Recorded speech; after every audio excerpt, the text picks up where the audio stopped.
Hello, in this video we're going to find the derivative of this function. So before we do, we have to think about what we're going to do. So in this case we have a product, so we're going to use something called the product rule.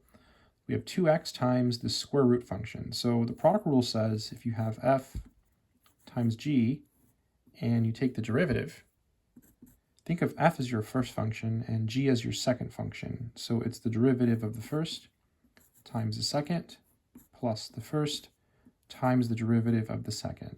And this is called the product rule. So in our particular example, this is our f and this is our g. More precisely, this is our first function and this is our second function. So solution. Now, before we differentiate, because we have a square root here, we're going to rewrite this like this. This is 2x times parentheses x squared plus 1 to the 1/2. And we're doing that because we know how to differentiate power functions like this. So whenever you have a square root or any type of root, you want to write it as something to a power so you can use your rules. Note, we're also going to use a chain rule here when we get to this step. Okay, so let's find the derivative. Y prime is equal to, so the derivative of the first is simply 2 times the second function, x squared plus 1 to the 1/2, plus the first function, 2x, times the derivative of this function here. So now we're going to use the chain rule because we have an inside function here. So you bring down the 1/2, leave the inside untouched, subtract 1 from the exponent. 1/2 minus 1 is negative 1/2, and then times the derivative of the inside function here, which is 2x. Let's just go through that process one more time and check. The derivative of the first times the second plus the first times this derivative here. You bring down the 1/2, leave the inside untouched, subtract 1, and then you multiply by the derivative of the inside. Some stuff does cancel here. You lose these. So you have y prime equals 2 parentheses x squared plus 1 to the 1/2. And it looks like we still have a 2 here. And x times x is x squared. And we have this here. So we can actually simplify this further, and I'm going to show you how.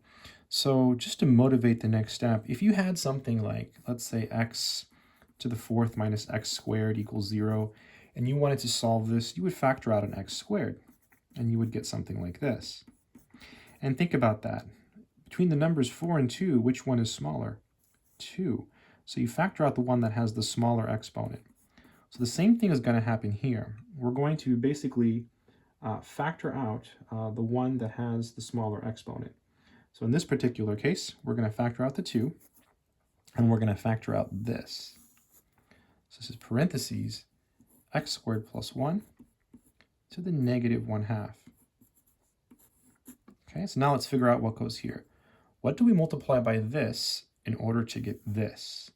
Well, we've already got the 2. We just need an x squared plus 1 to the first power, right? Check it out. When you multiply these, you add the exponents, right? Negative 1/2 plus 1 is 1/2. Pretty cool trick. So just take out the one with the smaller exponent. That's really the important thing here.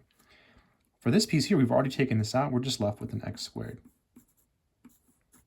Really nice. So y prime is equal to 2 parentheses x squared plus 1 to the negative 1/2.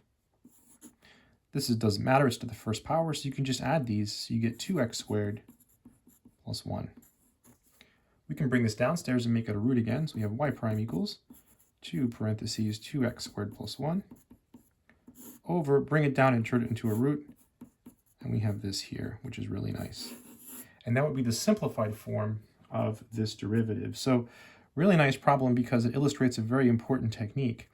Sometimes you do have to set this equal to 0 and solve this. You have to do this and solve this equation depending on what you're doing. And so it is important to make this step. In this particular problem, you probably could have stopped here, but in other problems like this, you sometimes have to keep going. And so by writing it in this form, this is very beneficial. So remember, the key is you take out the one that has the smaller exponent. So basically you write it down. Also, they both have a factor of 2, so that was easy. And then you think, what goes here, right? Well, what's missing to get this? Well, 1, because 1 plus negative 1/2 is 1/2, right? You add the exponents when you multiply these quantities because the bases are the same. And this part's easy. What's missing here? Well, you've already taken out the 2 and you've taken this out. So you're just left with the x squared. So that part's pretty easy. I hope this video has been helpful. Good luck.